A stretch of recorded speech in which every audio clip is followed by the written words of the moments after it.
Bom dia para todo mundo que está nos acompanhando. Queria saber se vocês estão me ouvindo bem aí, se está chegando o sinal da internet bem, se o áudio está bom. Dá um feedback, por favor, para quem está em casa. Nós já vamos começar a nossa meditação. Queremos hoje meditar o texto do livro dos Atos dos Apóstolos, no capítulo 18. Continuar lendo o capítulo 18, versículos 9 em diante. Que bom que o som está chegando bem aí. E nós queremos tomar o texto da palavra de Deus, né? Começamos a nossa meditação com essa canção tão bonita da Sueli Façanha. Minha vida é toda tua. É isso que nós queremos dizer para Deus nessa manhã. Bom dia para você que está chegando. Quero convidar você já a compartilhar essa transmissão. Convide outras pessoas a meditarem conosco a palavra de Deus. É a única palavra que pode transformar a nossa vida. É a palavra que nos levanta, a palavra que nos coloca de pé. Palavra que nos mostra, né, as nossas incoerências, os nossos erros. Palavra que nos corrige.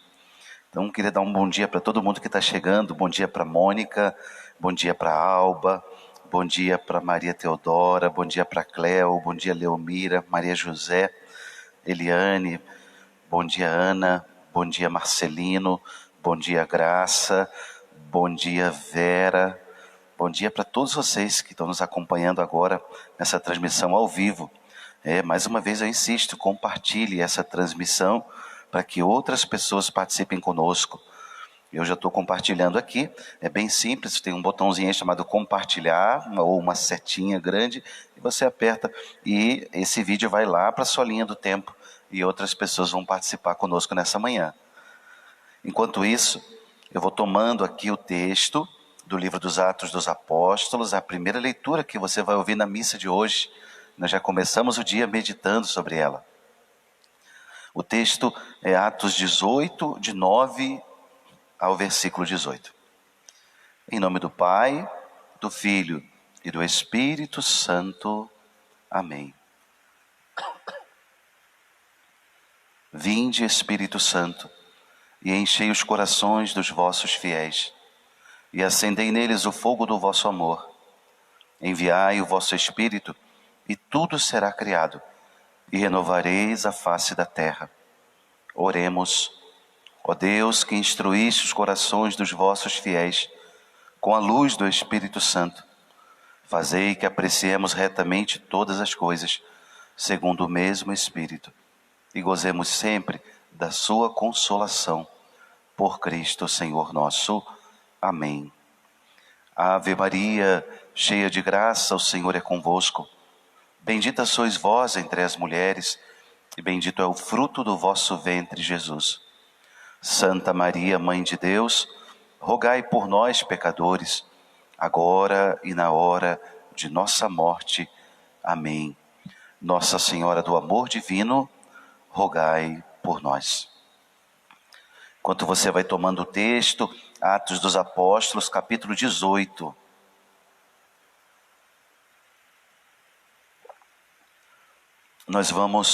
Ontem nós lemos do versículo 1 até o versículo 8.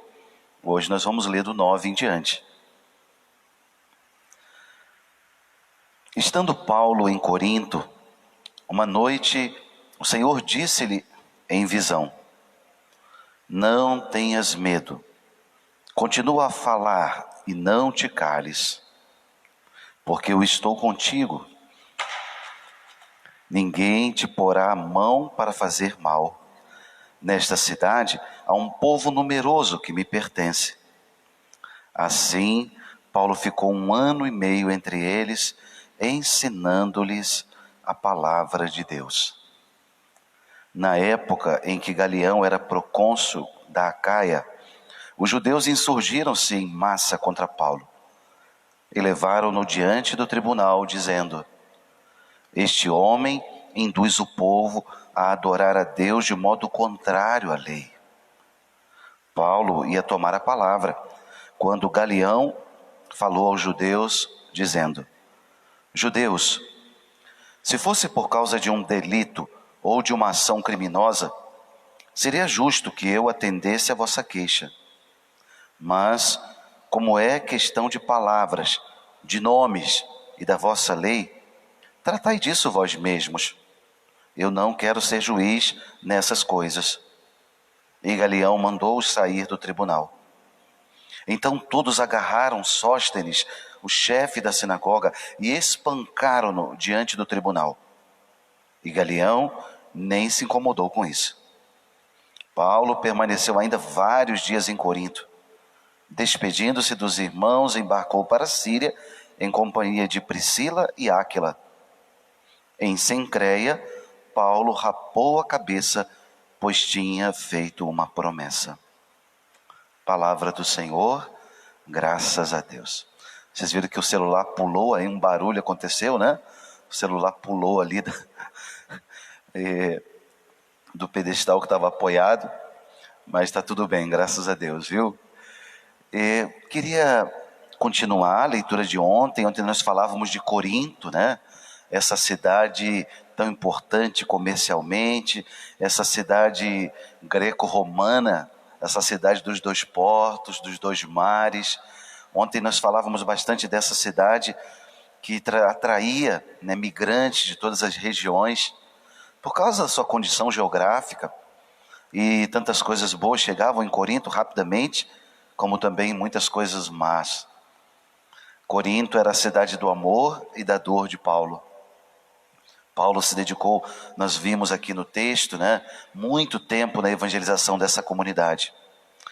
Ora, nós tínhamos visto ontem o chefe da sinagoga, chamado de Justo, que havia se convertido, com ele muitas outras pessoas.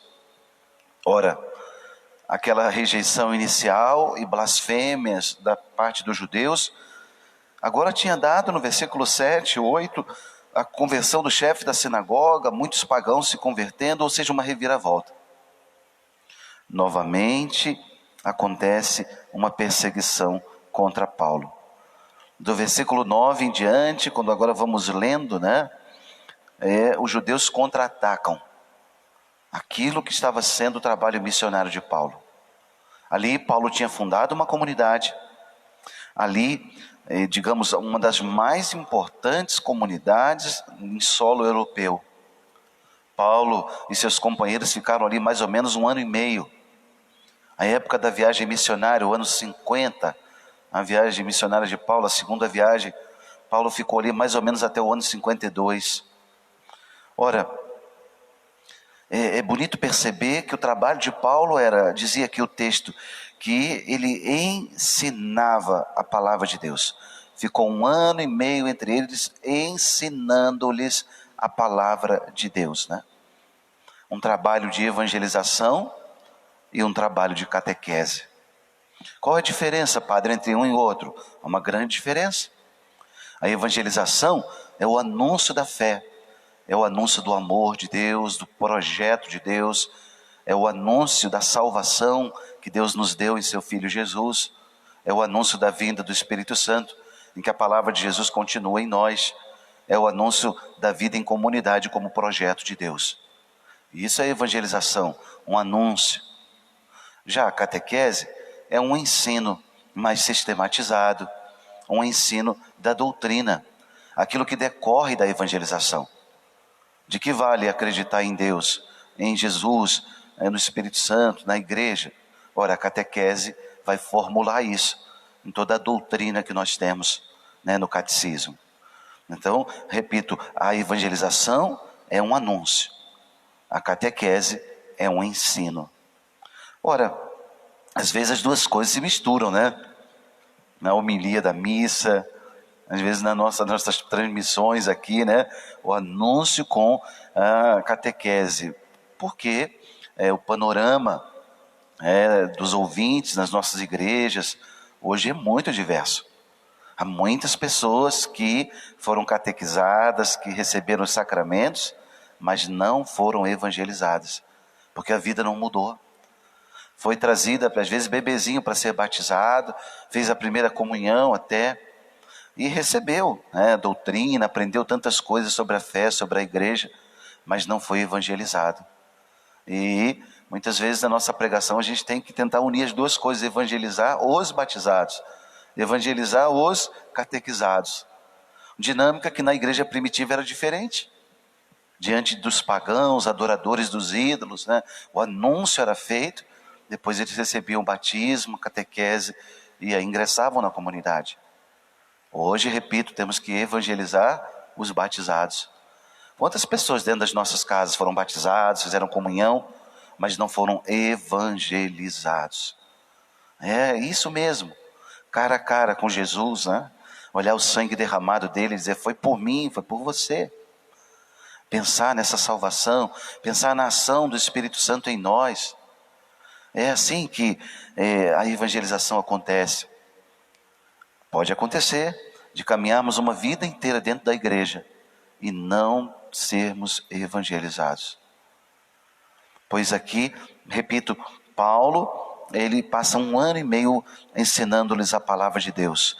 E aí, né, aqui não é muito clara, não é muito claro o texto, mas com certeza esse movimento aconteceu junto, a evangelização e catequese. Porque muitos eram pagãos, outros eram judeus e muitos foram batizados. Então, essa dinâmica acontecendo ali.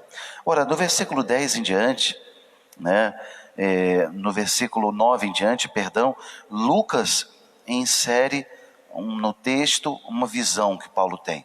Uma visão, né, uma noite o Senhor me disse em visão. Né, uma noite, essa visão noturna que tem um caráter de profecia, mas ao mesmo tempo mostra a vocação de Paulo e mostra o encargo de Deus para ele.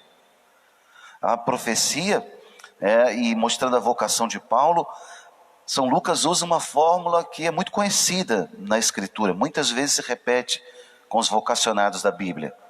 O texto diz, não temas, eu estou contigo.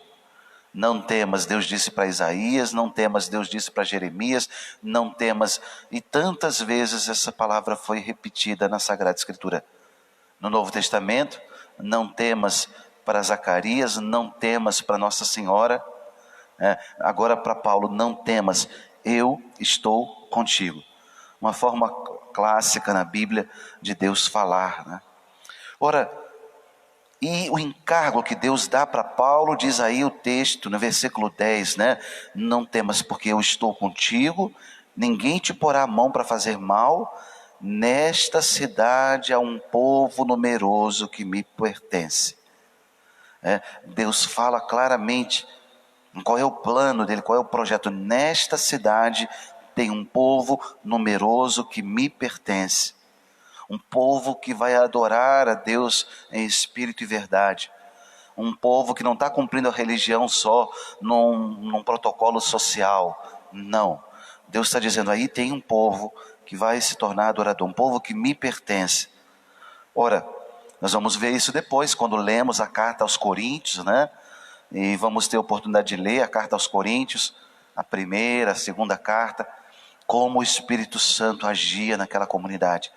Quantos dons, quantos carismas Deus suscitou no seio dessa comunidade. Ora, Deus vai dizer então que ele tem ali um povo, né?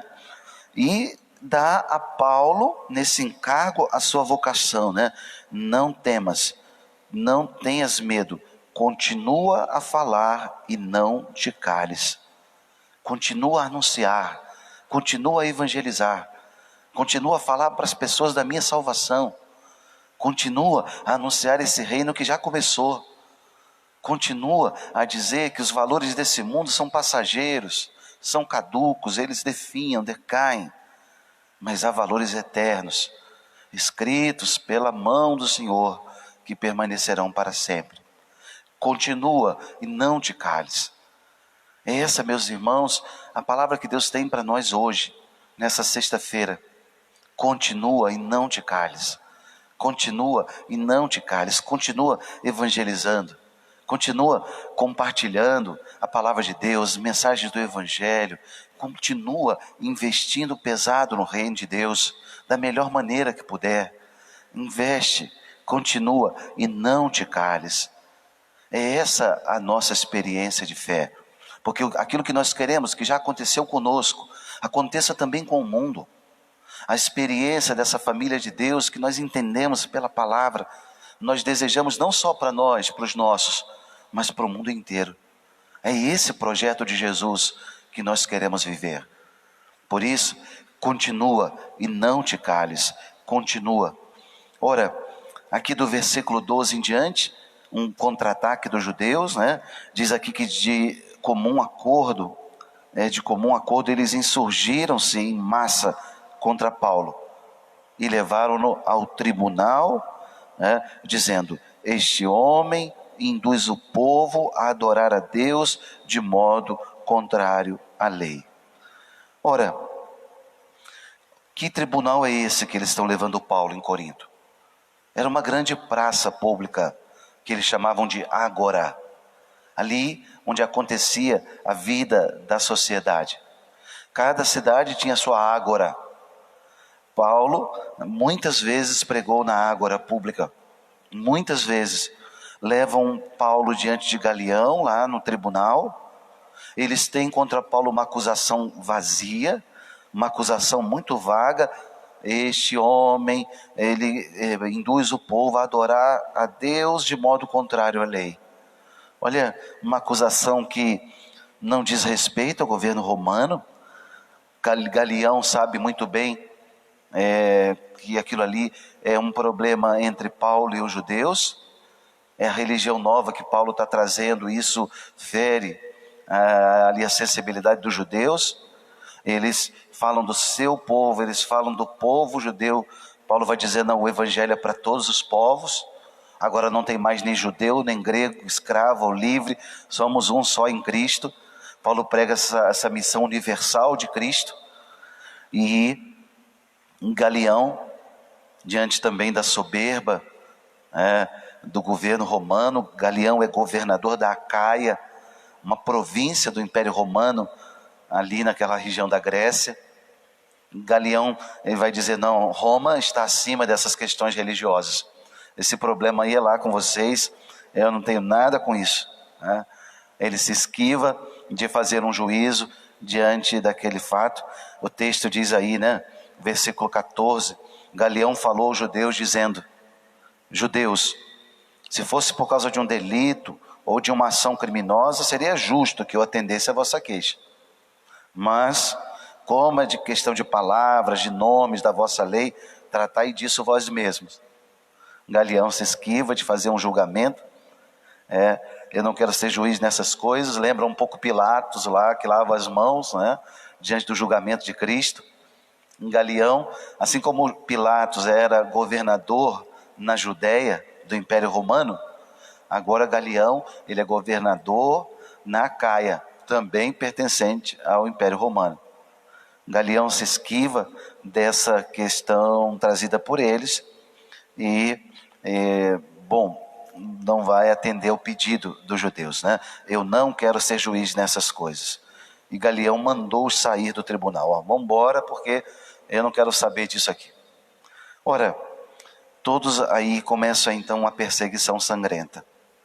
Eles tentaram de alguma maneira condená-lo pelas mãos dos oficiais, não conseguiram, e aí começa a perseguição sangrenta. Eles agarram agora Sóstenes, o outro chefe da sinagoga, espancaram-no diante do tribunal. Galião nem se incomodou com isso.